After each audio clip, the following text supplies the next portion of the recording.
하나님 말씀을 나누기 전에 앞뒤 좌우에 계신 분들에게 마음을 열어서 인사하고 축복하고 말씀을 나누기를 원합니다. 사랑합니다. 축복합니다. 힘내십시오. 잘 오셨습니다.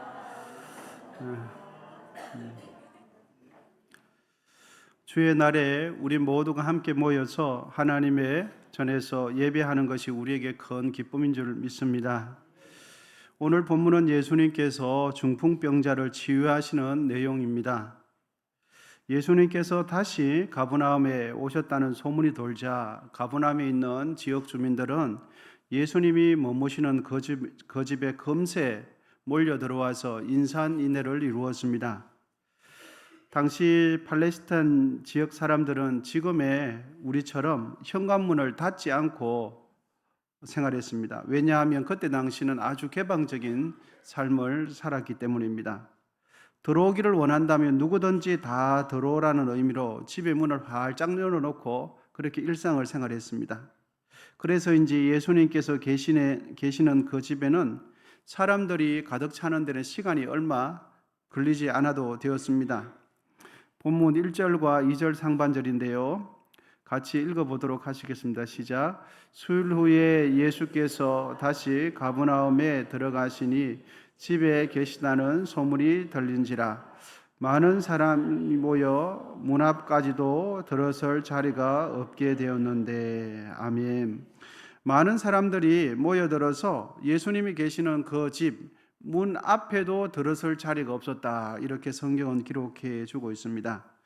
우리가 이전에 보았던 개역 한글 성경이라는 버전이 있지요. 그 버전은 2절을 이렇게 기록해 주고 있습니다. 많은 사람이 모여서 문 앞에라도 용신할 수 없게 되었는데, 이렇게 기록해 주고 있습니다.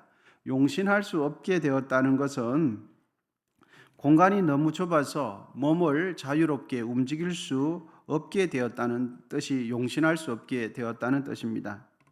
그러니까 예수님께서 계시는 그 집에는 더 이상 사람들이 비집고 들어가려고 해도 들어갈 수 없는 아주 사람들 그 사이가 밀집되어 있었다, 굉장히 좁았다 하는 것을 우리가 알 수 있겠습니다.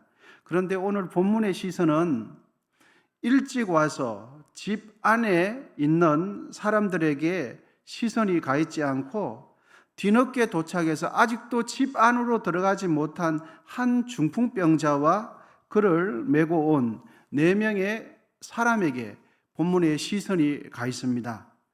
3절입니다. 사람들이 한 중풍병자를 4사람에게 메워 가지고 예수께로 올세. 중풍병자는 현대의학으로 보면 뇌혈관이 막혀서 신체의 균형이 깨어지고 몸을 자유롭게 움직이지 못하는 병이지요. 뇌졸중을 의미합니다. 뇌졸중 환자 중에는 상태가 경한 환자는 누군가가 조금만 도와주면 자신이 스스로 움직일 수 있죠. 하지만 상태가 심하게 되어지면 전신마비가 오기도 합니다. 전신마비를 이동시키는 효과적인 방법은 여러분 무엇입니까?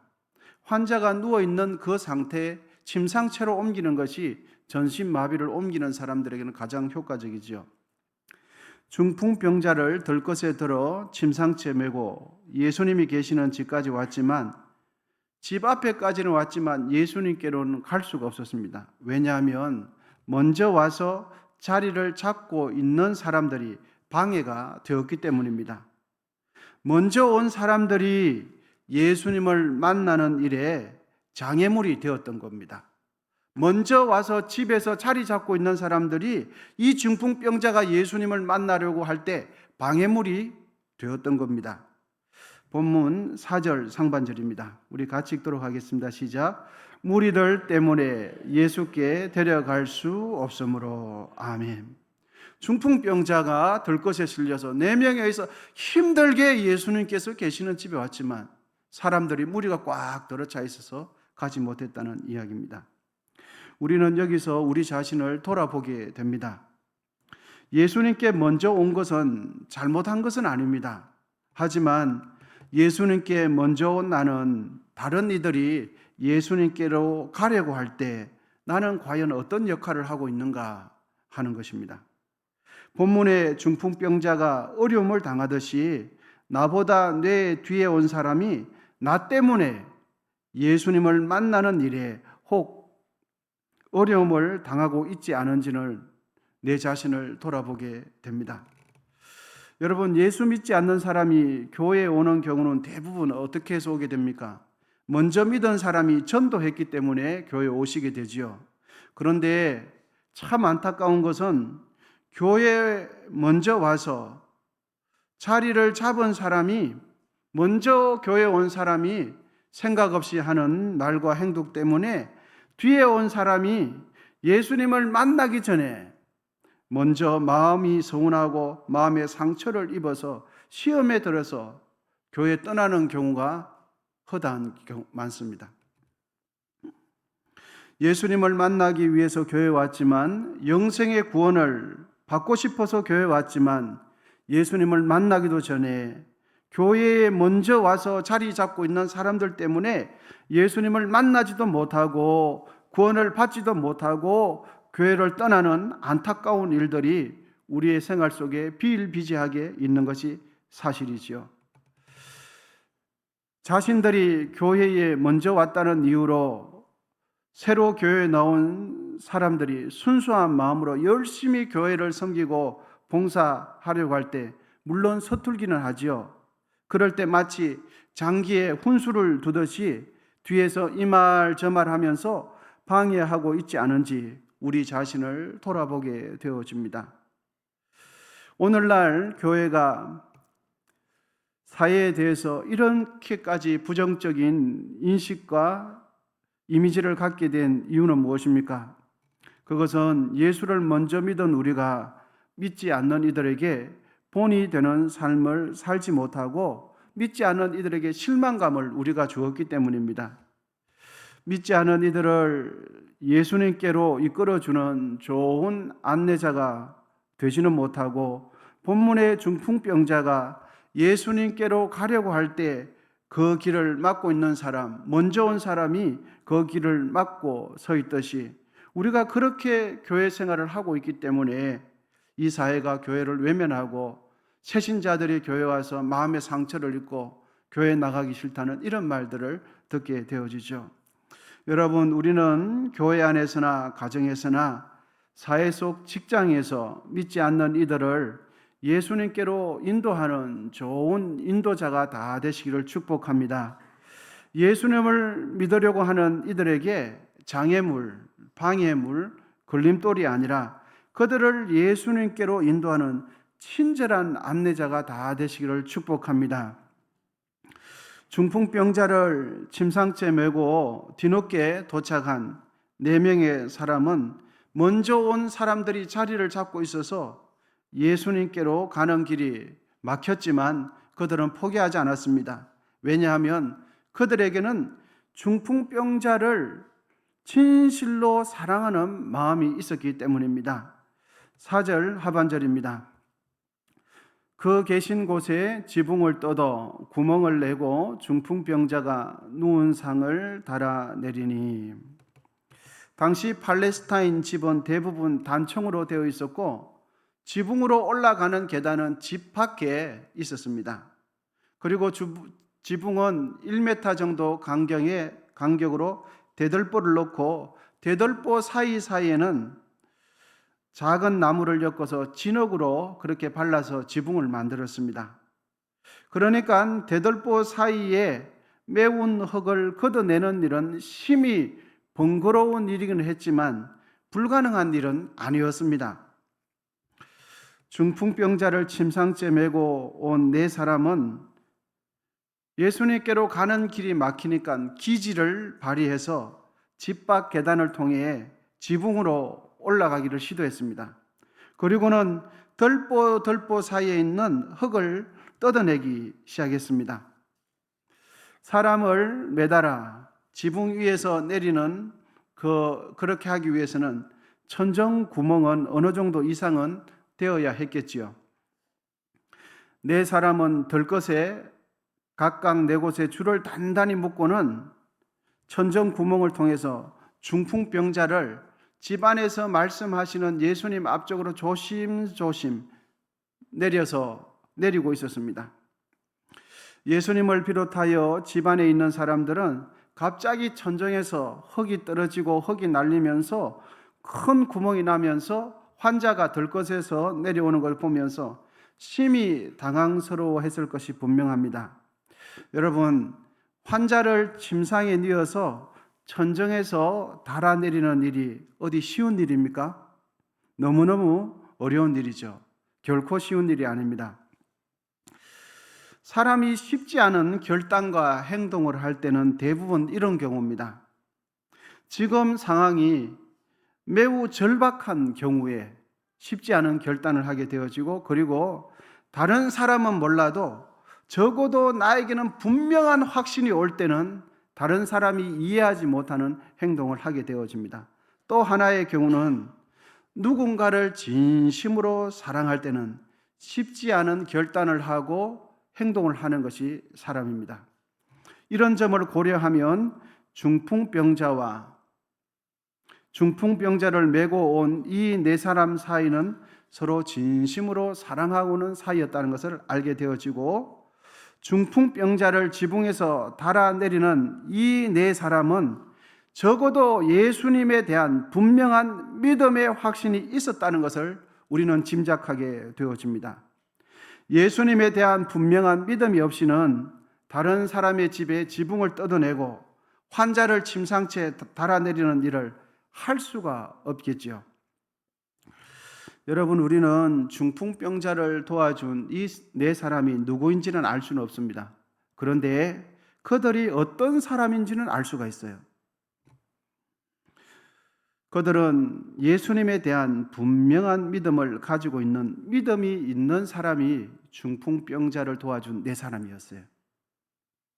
그리고 그 네 사람은 믿음이 있을 뿐만 아니라 자신의 믿음으로 다른 사람을 도와주고 자신의 믿음으로 다른 사람을 유익하게 하는 일에 힘쓰는 사람이었어요. 여러분, 집안에 있었던 예수님도 흙먼지가 갑자기 떨어지는 바람에 심히 당황스러웠고 매우 놀랐을 것이 분명합니다.